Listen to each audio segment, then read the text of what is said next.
Today, I will be taking these ingredients and composing them into this amazing dish. Stay tuned. God, that is way too hot.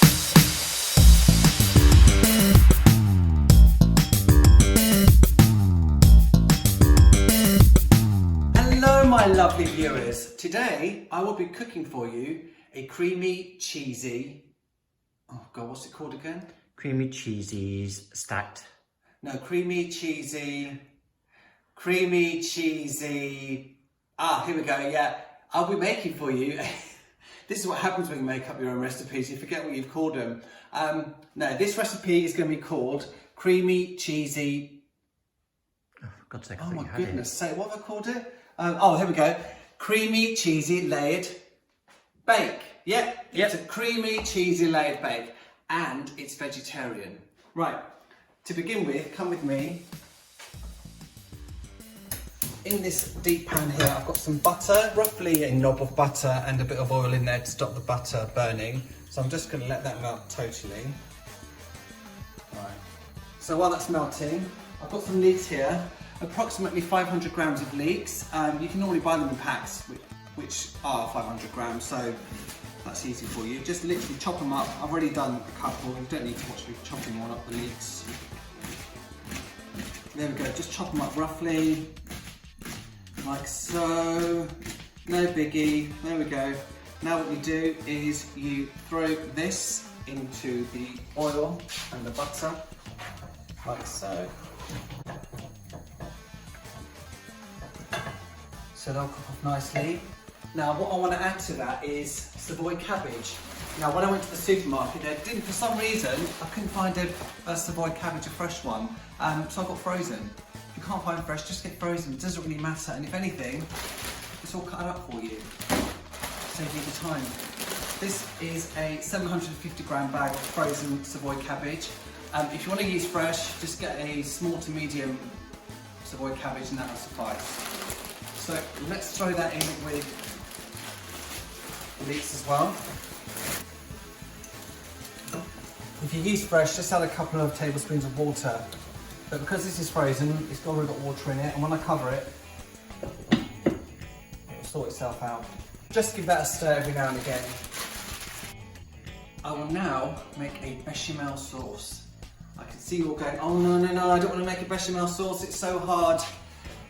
A bechamel sauce is not difficult, and I have a very simple method of making it, and you will never have a lumpy bechamel sauce. So watch. The secret to a good bechamel sauce is this right here, a little whisk, okay?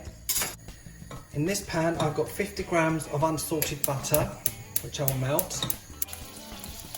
So the butter's melted and it's bubbling away nicely. Nice. All you have to do is throw in the 50 grams of plain flour. Give it a good stir. And watch it turn into a paste, like so. There we go, I'm just going to leave that for a couple of seconds just to cook out the flour. Perfect, and to that I will add 500 millilitres of cold milk. Some people warm the milk up, big dramas, warm the milk up, do this, do that, blah, blah, blah. Take off the heat, nah, stuff all that. Right, I'm going to turn the gas down slightly. There we go. There's your bechamel sauce. Now watch, just add it slowly.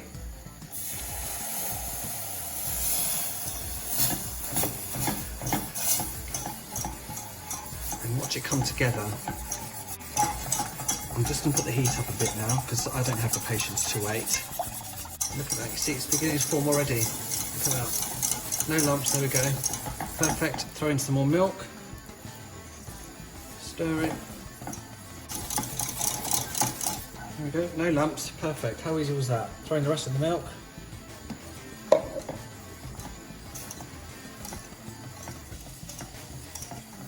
As the milk heats, it's gonna obviously thicken more, which is what you want. You want a nice, creamy, voluptuous sauce. Perfect. Right, let's look at the greens. Just give with the mustard. See, look, it's all breaking down nicely, which is what you want. You can see the water coming out of the cabbage there, which is perfect because that will help steam it. Put the lid back on and just leave that like so.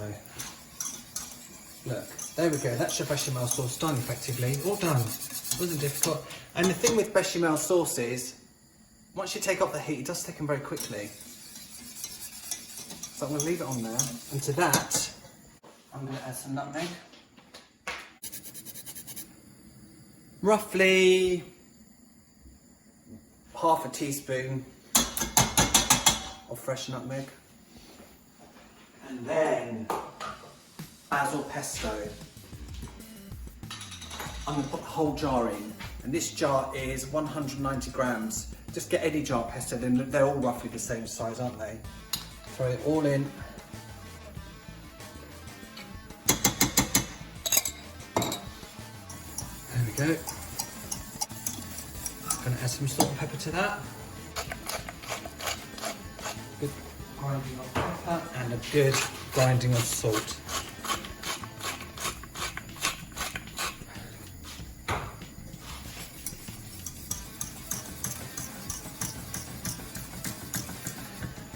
And that's your basil pesto bechamel sauce. How easy was that? Get yourself a good whisk, that's all you need. And you will always have a lump-free bechamel sauce, all right? Let's just check on those greens, shall we? Yeah, that's looking good. See, it's gradually all breaking up nicely. Just get in there with your spoon and break up all the bits.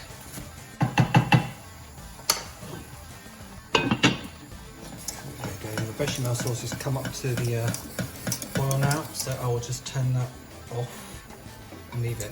Now, it is off now, and by the time I've done everything else, it is going to go slightly harder, so I will then just re-warm it slightly to loosen it a bit. I might even add some more milk to it, we'll see how we get on. This is the thing, with cooking dishes like this, you need to use your imagination. If it needs a bit more milk, just add a bit more milk, nothing's going to happen. It'll be fine. So we'll leave that there for the moment. Now what I have here is 3 mozzarella balls. They all weigh approximately 200 grams. So you're looking at 600 grams of mozzarella. Literally just cut them up roughly, like so. There we go. That's some mozzarella all cut up. Now what you'll also need is some fresh parmesan. Now what I do with parmesan is I buy it in a chunk, as you know, you get those blocks. I buy it in a block. I put it in my food processor, blitz it, put it in a container like this, and then I freeze it, and I can get it out as and when I need it. So that's it. So that's all done as well. So looking at the leaking cabbage mixture, there's a lot of water in there. Now, what I've decided to do is I'm not going to wait for it all to evaporate, because if I do that, it's all going to turn to mush. So I'm just going to drain it. There we go, that's much better. Let's just turn the heat up.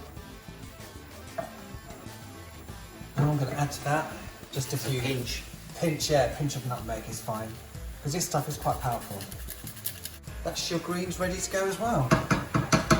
So we've got the bechamel sauce. Can you see how much thicker it's getting already just by sitting there? So what I'm going to do is I'm going to put the gas back on.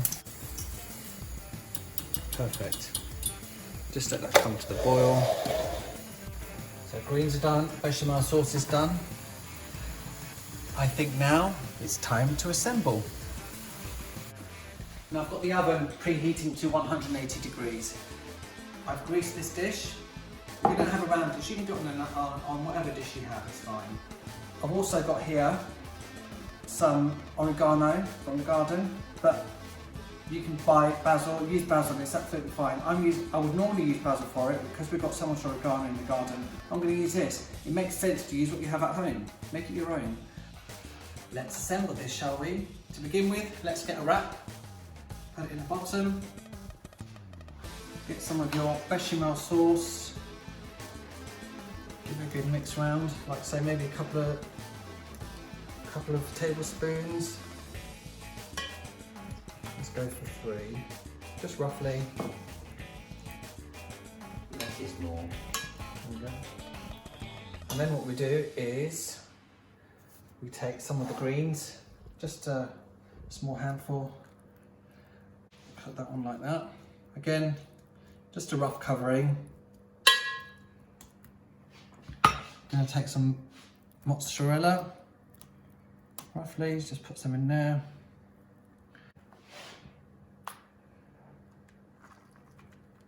Two teaspoons of parmesan, some pepper, some salt, and then put some oregano on it, or if you're using basil, use basil.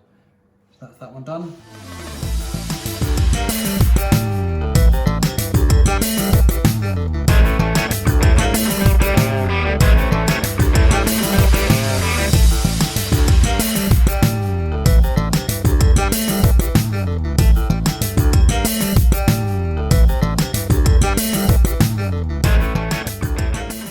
Now when you get to the 7th layer, just squeeze it down so it all fits in the dish. We're going to do exactly the same, but we're going to use up all the rest of the mozzarella, because we don't actually want mozzarella or leek or cabbage on the top layer. So this is layer 7.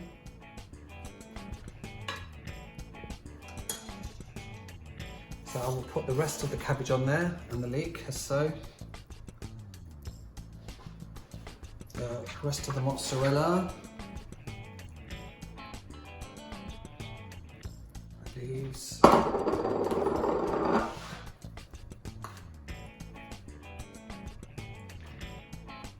So we get to the final layer. We've got your last wrap, put that on top. And you should have some of the pesto left. You should have quite a bit, because what you then do is you just pour it all on the top.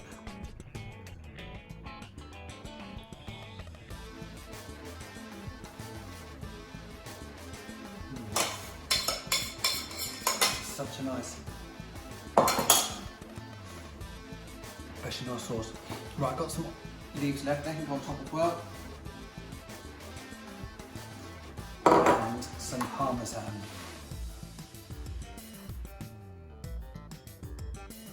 This will serve 6 people easily. Now what I need to do with this is I need to cover it. Perfect fit actually, that's good.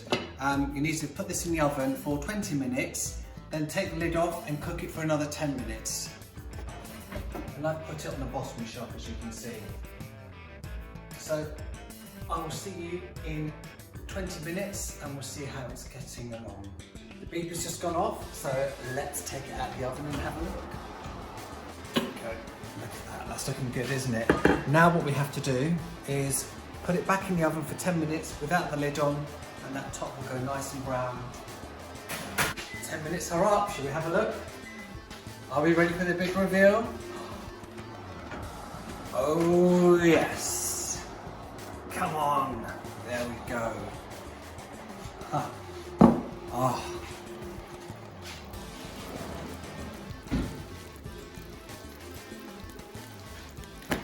All that needs is a quick sprinkling of some fresh parmesan just on top. Just a couple of teaspoons, and that will melt down as well. And some black pepper. Now this dish, whether you're vegetarian or not, you have to make this dish and add it to your repertoire. You will love it. You do need to let this rest for 10 minutes so that the sauce thickens a bit, or else it's just going to collapse. Also, it's going to be piping hot if you try and eat it now. So in that 10 minutes, all you need to do is make yourself a little green salad and you are ready to go. So here we have it. This is creamy, cheesy, layered bake. If you could smell what I'm smelling right now, oh, it is heavenly. Get the ingredients, make it, you will love it. Enjoy.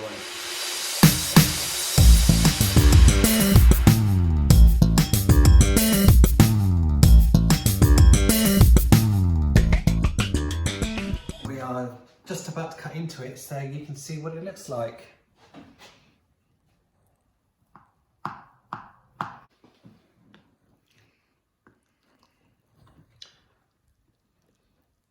Oh yes.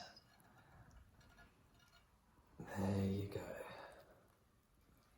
Uh-huh, uh-huh, uh-huh, uh-huh, uh-huh. Now all that needs is green salad on the side.